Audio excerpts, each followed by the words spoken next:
Hello students. बेटा last class में जो हम जूम पर जो हमारी क्लास हो रही थी वहाँ पर हमने जो 7 बेसिक फिज़िकल क्वांटिटी हैं, ठीक है, उनके बारे में स्टडी कर चुके थे हम लोग। अब बेटा जो हमारे पास उसके बाद नेक्स्ट टॉपिक है, ठीक है, जो मैंने नोट्स भेजे हुए हैं उसमें हमारे पास जो नेक्स्ट टॉपिक आता है जिसमें मैंने क्वेश्चन दिया हुआ है कि हमें डिफ़ाइन करना है। ये आपके पास बेटा क्वेश्चन है कि हमें डिफ़ाइन करना है 1 न्यूटन क्या होता है, ठीक है, और बेटा हमें डिफ़ाइन करना है दैट इज़ 1 जूल क्या होता है, ठीक है बेटा। तो अब हम डिफ़ाइन करते हैं कि 1 न्यूटन किसे बोलेंगे। तो अगर बेटा हम डिफ़ाइन करें 1 न्यूटन क्या है, तो आपको पता है न्यूटन किसकी यूनिट है बेटा, फोर्स, ठीक है। जो फोर्स की बेटा यूनिट है वो आपके पास है न्यूटन, ठीक है। अब अगर मैं कहूँ कि 1 न्यूटन है क्या, ठीक है, तो 1 न्यूटन बेटा वो फोर्स है जो 1 किलोग्राम मास को एक्सेलरेट करेगा, ठीक है, 1 मीटर पर सेकंड स्क्वायर से। मान लो बेटा मेरे पास कोई बॉडी है जिसका मास है दैट इज़ 1 kg, ठीक है, और 1 न्यूटन वो फोर्स होगा जो इस मास को बेटा कितना एक्सेलरेट कर देगा, 1 मीटर पर सेकंड स्क्वायर। तो अगर इसका जो एक्सेलरेशन है वो कितना हो जाए, 1 किलोग्राम मास का जो बेटा एक्सेलरेशन है वो हो जाए 1 मीटर पर सेकंड स्क्वायर, ठीक है। तो 1 न्यूटन क्या है, ये बेटा वो फोर्स है। तो बेटा इस फोर्स को बताओ मैं सिंपली क्या बोल सकता हूँ, इस फोर्स को मैं सिंपली 1 न्यूटन बोल सकता हूँ। तो हम इसको डिफाइन कर सकते हैं, 1 newton is the force that gives a mass of 1 kilogram to an acceleration of 1 metre per second square, ठीक है।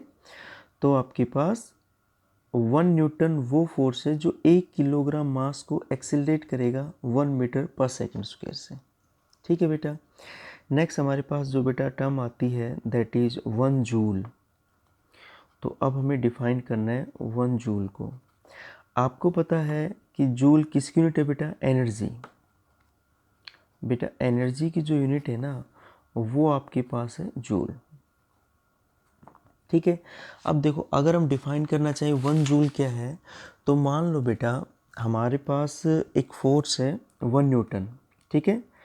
तो अगर 1 न्यूटन फोर्स, ठीक है, वो अगर डिस्प्लेस करता है किसी भी बॉडी को 1 मीटर, इट मीन्स अगर यहाँ पर डिस्प्लेसमेंट होता है कितना, 1 मीटर का, ठीक है। फोर्स कितना होना चाहिए बेटा, दैट इज़ 1 न्यूटन। तो जो आपके पास 1 न्यूटन फोर्स है, ठीक है, अगर वो किसी भी बॉडी को 1 मीटर डिस्प्लेस करता है तो उसमें जो वर्क डन होगा, जो एनर्जी लगेगी, उसको बोलेंगे बेटा 1 जूल। इट मीन्स जो यहाँ पर वर्क डन होगा उसको हम बोलेंगे बेटा सिंपली 1 जूल, ठीक है। तो इसको बेटा हम क्या बोल सकते हैं, 1 जूल बताओ क्या है, ये वर्क डन है। ये सिंपली बेटा आपके पास वर्क डन है व्हेन ए डिस्प्लेसमेंट ऑफ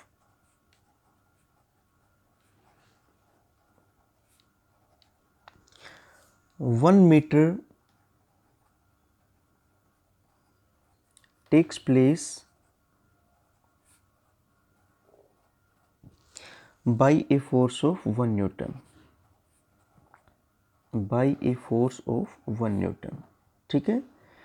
तो अगर बेटा हम बात करें कि 1 जूल क्या होता है, तो 1 जूल क्या होता है बेटा, अगर 1 न्यूटन फोर्स किसी बॉडी को 1 मीटर डिस्प्लेस कर देता है, 1 न्यूटन का फोर्स, तो उस बेटा वर्क डन को हम बोलते हैं दैट इज़ 1 जूल, ठीक है।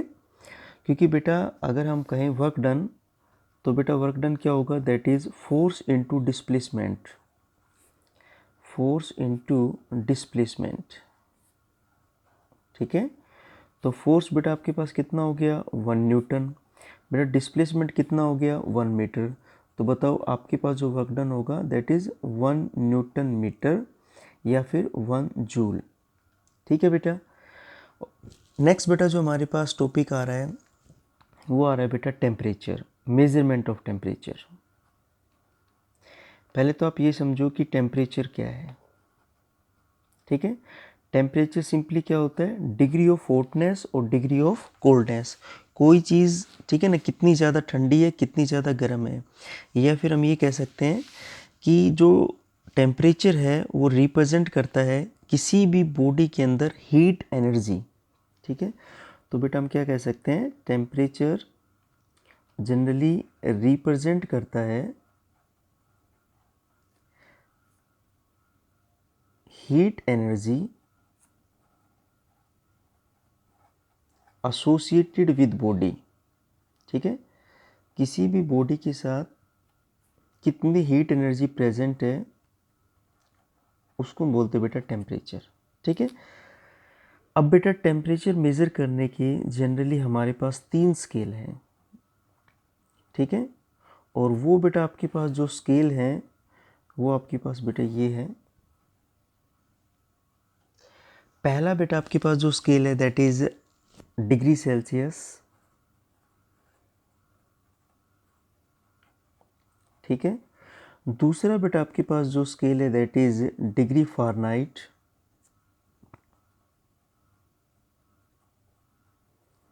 और जो बेटा आपके पास तीसरा स्केल है दैट इज़ केल्विन स्केल, ठीक है। तो सबसे पहले बेटा हम जानते हैं डिग्री सेल्सियस स्केल क्या है, जिसको हम सिंपली रिप्रेजेंट कर देते हैं ऐसे डिग्री सेल्सियस के सिंबल से। डिग्री फ़ारेनहाइट बेटा आपके पास दैट इज़ डिग्री फ़ारेनहाइट, और केल्विन सिंपली के, इसमें डिग्री का सिंबल बेटा हमें यूज़ नहीं करना है, ठीक है। अब अगर मैं सिंपली आपको कहूँ कि हमें इसको कैसे रिप्रेजेंट करना, मान लो बेटा ये आपके पास मैंने स्केल थोड़ा सा रिप्रेजेंट कर दिया,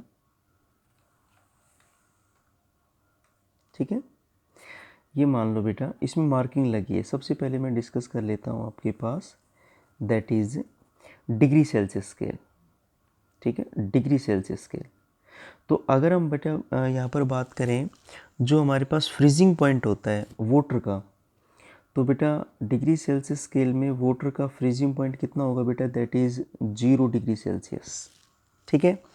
इसी तरह बेटा अगर हम बात करें रूम टेम्परेचर कितना होगा, तो बेटा रूम टेम्परेचर वो होगा बेटा आपके पास दैट इज़ 25 डिग्री सेल्सियस।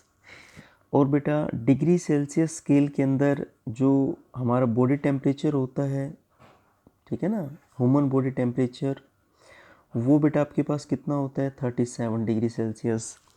और जो बेटा बॉइलिंग पॉइंट होता है वाटर का, ठीक है, वो बेटा होता है आपके पास 100 डिग्री सेल्सियस, ठीक है।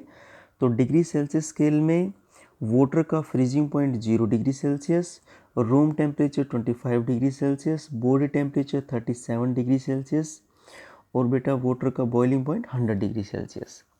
वैसे बेटा अगर जब मैं बात करता हूँ मान लो that is degree Fahrenheit scale की, तो इसमें भी बेटा मार्किंग लगी होगी, ठीक है। इसमें बेटा क्या लगी होंगी, मार्किंग ऐसे लगी होंगी।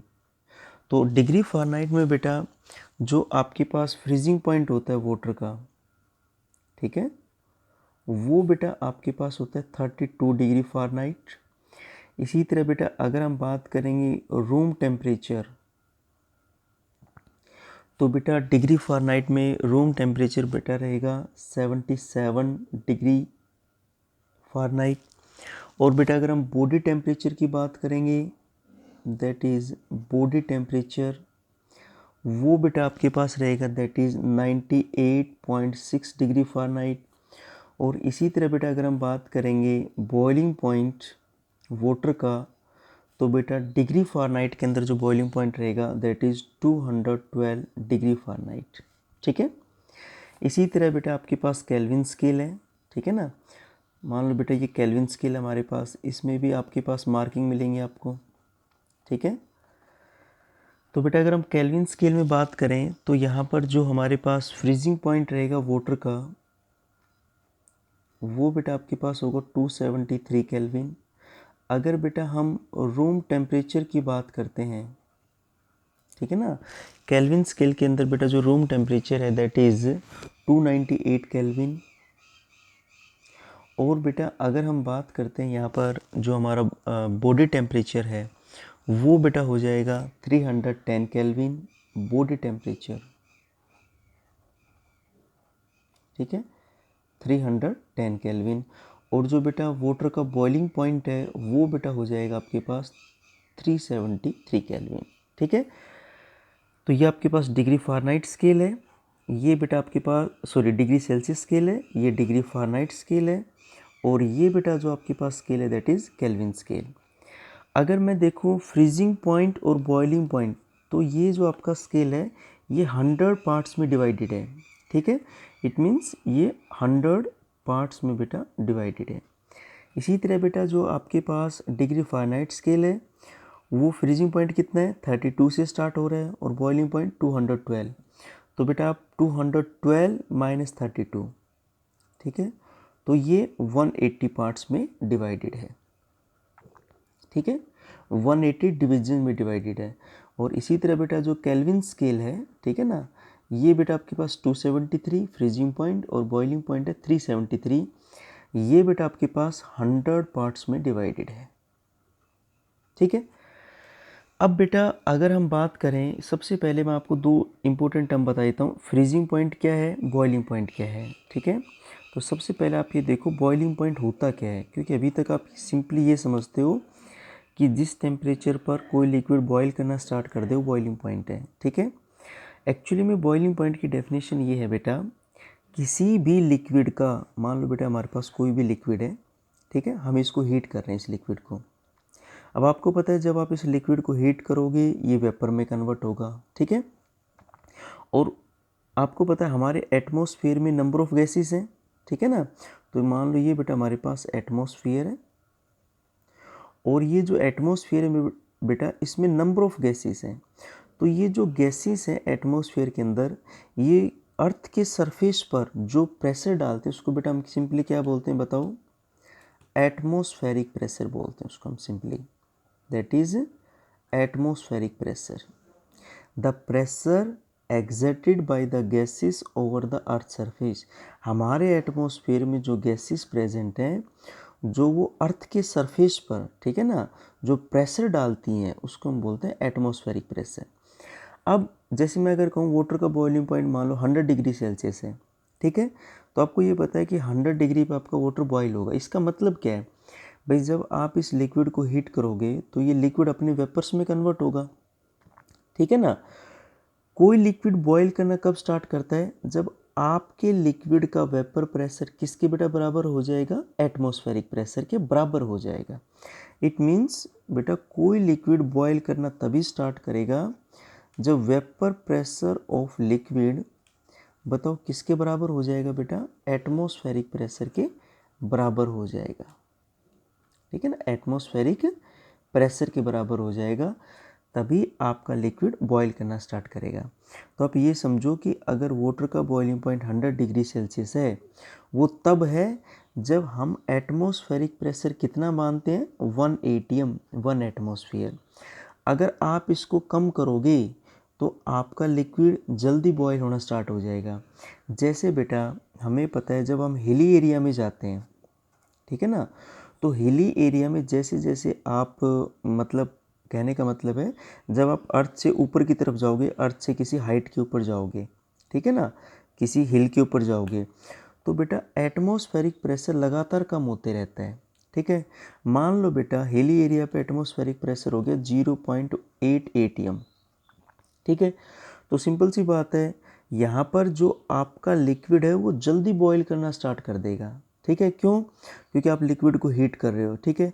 धीरे धीरे इस लिक्विड के जो वेपर्स बन रहे हैं इनका प्रेशर इंक्रीज होते जा रहा है, 0.2, 0.6, ठीक है ना। इसी तरह फिर हो गया 0.8, तो 0.8 जल्दी से अचीव हो जाएगा, ठीक है ना। और 1 जो एटमॉस्फेयर है उसको अचीव होने में थोड़ा टाइम लगेगा। इट मीन्स हिली एरिया में आपका जो वाटर वो जल्दी बॉईल करेगा, ठीक है। नियरली आप ये समझो कि 80 डिग्री पे बॉईल कर सकता है, या फिर हम बोल सकते हैं 85 डिग्री सेल्सियस पर। तो जो आपका किसी जो वाटर है या कोई भी लिक्विड है उसका बॉइलिंग पॉइंट किस टेम्परेचर पर वो बॉयल करेगा वो एटमॉस्फेरिक प्रेशर पे डिपेंड करता है। ये प्रेशर घटाओगे एटमॉस्फेरिक प्रेशर तो आपके लिक्विड का बॉइलिंग पॉइंट भी कम हो जाएगा, ठीक है। और अगर आपने एटमॉस्फेरिक प्रेशर को बढ़ा दिया तो आपके लिक्विड का बॉइलिंग पॉइंट भी बढ़ जाएगा, ठीक है। तो बॉइलिंग पॉइंट क्या होता है? किसी भी लिक्विड का बॉइलिंग पॉइंट वो टेम्परेचर होता है जिस टेम्परेचर पर उस लिक्विड का वेपर प्रेशर किसके बराबर हो जाए? एटमॉस्फेरिक प्रेशर के, ठीक है बेटा। अब अगर मैं सिंपली आपको ये कहूँ कि हम इन तीनों स्केल को एक दूसरे में इंटर कन्वर्ट कर सकते हैं, ठीक है। एक सिंपली रिलेशन है। सपोज करो बेटा, पहला जो मैं केस डिस्कस कर रहा हूँ, मान लो बेटा मुझे एक डिग्री सेल्सियस जो सेंटीग्रेड स्केल है डिग्री सेल्सियस, इसको कन्वर्ट करना है डिग्री फ़ारेनहाइट में, ठीक है। तो बेटा डिग्री सेल्सियस को अगर मुझे डिग्री फ़ारेनहाइट में कन्वर्ट करना है तो बेटा मैं फॉर्मूला यूज़ करूँगा 9/5 डिग्री सेल्सियस प्लस 32। अगर बेटा आप चाहते हो, ठीक है, कि आप डिग्री फ़ारेनहाइट को डिग्री सेल्सियस में कन्वर्ट करो, degree Fahrenheit two degree Celsius, ठीक है। तो अब बताओ क्या हमारे पास जो नया फॉर्मूला बनेगा वो बेटा होगा 5/9 that is degree Fahrenheit minus 32। Third है बेटा आपके पास केस थर्ड, वो बेटा है कि अगर आप डिग्री सेल्सियस स्केल को केल्विन में कन्वर्ट करना चाहते हो तो बताओ बेटा क्या करना आपको? जो डिग्री सेल्सियस में जो टेम्परेचर है उसमें ऐड कर देना है 273.15, ठीक है। अब ये आंसर केल्विन में आएगा। नेक्स्ट बेटा आपके पास है कि अगर आप केस फोर्थ, अगर बेटा आप केल्विन को डिग्री सेल्सियस में कन्वर्ट करना चाहते हो, केल्विन को डिग्री सेल्सियस में, तो बताओ बेटा सिंपली हमारे पास क्या होगा? जो भी केल्विन में टेम्परेचर होगा उसमें से माइनस कर देंगे 273.15, ठीक है। तो बेटा इन फॉर्मूला का हम यूज़ कर सकते हैं एक जो टेम्परेचर है, ठीक है ना, जो यूनिट है दूसरी यूनिट में कन्वर्ट करने के लिए, एक स्केल से दूसरी स्केल में कन्वर्ट करने के लिए, ठीक है। इसमें जो सबसे इम्पोर्टेंट क्वेश्चन आता है बेटा वो मैं डिस्कस कर लेता हूँ। वो बेटा आपके पास इम्पोर्टेंट क्वेश्चन है कि भाई किस टेम्परेचर के ऊपर जो आपका डिग्री सेल्सियस स्केल है और डिग्री फ़ारेनहाइट स्केल है दोनों की वैल्यू सेम होगी, ठीक है। क्वेश्चन बेटा ये है that is at what temperature degree Celsius scale and degree Fahrenheit scale gives same reading, ठीक है ना। किस टेम्परेचर के ऊपर दोनों की रीडिंग सेम होगी। अब ध्यान से देखो बेटा, इसको हम दो तरीके से कैलकुलेट कर सकते हैं, ठीक है। हमें पता है कि हम डिग्री सेल्सियस को डिग्री फ़ारेनहाइट में भी कन्वर्ट कर सकते हैं और डिग्री फ़ारेनहाइट को बेटा डिग्री सेल्सियस में भी कन्वर्ट कर सकते हैं। तो पहला मेथड है, मान लो बेटा मैं यूज़ कर रहा हूँ डिग्री फ़ारेनहाइट का relation, that is degree Fahrenheit that is 9/5 degree Celsius plus 32। या फिर बेटा हम यूज़ कर सकते हैं, अगर डिग्री सेल्सियस है तो 5/9 that is degree Fahrenheit minus 32। अब वो कह रहा है कि ऐसा कौन सा टेम्परेचर है जहाँ पर डिग्री सेल्सियस स्केल और डिग्री फ़ारेनहाइट स्केल दोनों की जो रीडिंग है ना, ठीक है, उनकी सेम वैल्यू होगी, ठीक है। Both scale read the same value. Suppose करो बेटा दोनों सेम वैल्यू रीड करते हैं, ठीक है, एट एक्स टेम्परेचर, ठीक है। तो ओबियसली बात है एक्स वो टेम्परेचर है जहाँ पर डिग्री सेल्सियस और डिग्री फ़ारेनहाइट दोनों स्केल की जो रीडिंग है वो सेम आएगी। तो अब बेटा मैं क्या करता हूँ, इस x को पुट कर देता हूँ डिग्री फ़ारेनहाइट की जगह भी और डिग्री सेल्सियस की जगह भी। तो डिग्री फ़ारेनहाइट की जगह बताओ मैंने x रखा 9/5, डिग्री सेल्सियस की जगह बताओ बेटा मैंने क्या रखा x प्लस 32, ठीक है। तो बेटा जब आप इस x को सोल्व करोगे इस कंप्लीट को तो आपके पास वैल्यू आएगी बेटा दैट इज़ -40 डिग्री, ठीक है। और अगर आप ये फॉर्मूला यूज़ नहीं करना चाहते तो तो आप इस फॉर्मूला से कैलकुलेट कर सकते हो। तो बेटा अगर आप यहाँ पे डिग्री सेल्सियस किसी के बताओ कितना रखना है हमें तो x ही रखना है, ठीक है, क्योंकि x वो टेम्परेचर है जहाँ पर डिग्री फ़ारेनहाइट और डिग्री सेल्सियस दोनों की रीडिंग सेम आएगी, ठीक है। तो बेटा डिग्री सेल्सियस किसी का मैंने x रखा, दैट इज़ 5/9। डिग्री फ़ारेनहाइट किसी का बेटा मैंने x रखा -32। बेटा जब आप यहाँ से भी सोल्व करोगे तो आपके पास बताओ वैल्यू कितनी आएगी, -40 डिग्री। तो आप कोई भी फॉर्मूला इनमें से यूज़ कर सकते हो। तो हम बोल सकते हैं -40 डिग्री वो टेम्परेचर है जहाँ पर डिग्री सेल्सियस और डिग्री फ़ारेनहाइट स्केल, ठीक है, दोनों की सेम वैल्यू आएगी, ठीक है बेटा।